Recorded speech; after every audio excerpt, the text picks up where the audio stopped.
नवीन को साधारण एवं श्रृंखलित जीवनशैली बीजेडी अधिक संगठित एवं सशक्त हो पारिछि। बीजेडीर 24तम प्रतिष्ठा दिवस रे यह कहते दल दलर सांगठनिक संपादक प्रणव प्रकाश दास।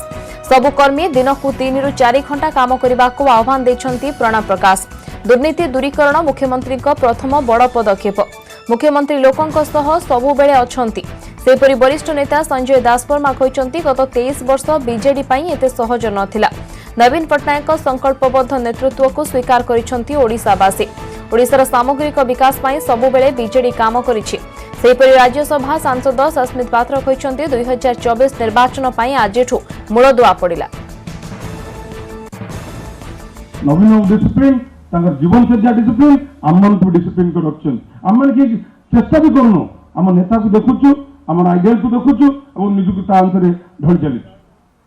कौन भारत वर्ष एमती कौन दल ना एति श्रृंखलित भाव में चली यहाँ हो पारी जीवनचर्या को देखी जो भावना अच्छी गोटे समृद्ध ओडिशा तैयारी करने से जो इतिहास से जो भयंकर इतिहास को पथर पकड़ जो गौरवमय इतिहास आमर ताकू केमी आणिकी पहुंचेबे से जो त्याग जो बलिदान से आज विजु जनता दल गोटे विश्व दरबार ना कर गोटे एग्जाम्पल बाहर अन्य आमको आहरी समर्पित भाव में परिश्रम करने को पड़ो।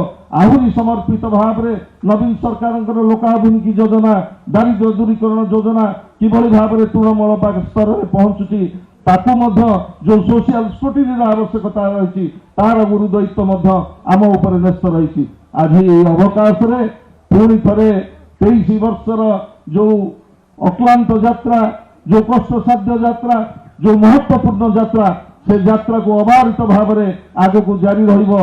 नवीन बाबू नेतृत्व में जार पूर्वभाग में नेबे भारत वर्षर लोकप्रिय मुख्यमंत्री नवीन पट्टनायक एवं जहां पक्षरे छिड़ा होती ओडिशार 4.5 कोटी जनसाधारण आशीर्वाद विजु जनता दल एवं माननीय मुख्यमंत्री श्री नवीन पट्टनायक जययुक्त होती आगक जययुक्त हो आह्वान करी विजु परिवार बंधुगण को आज मूलदुआ पड़ा 2024 निर्वाचन पाई आसतु हाथ मुठा टाण करवा माननीय मुख्यमंत्री एवं षष्ठ थर पाई आउ थे 2024 नवीन बाबू को जययुक्त करवा विजु जनता दल को जययुक्त करवा वंदे उत्कल जननी।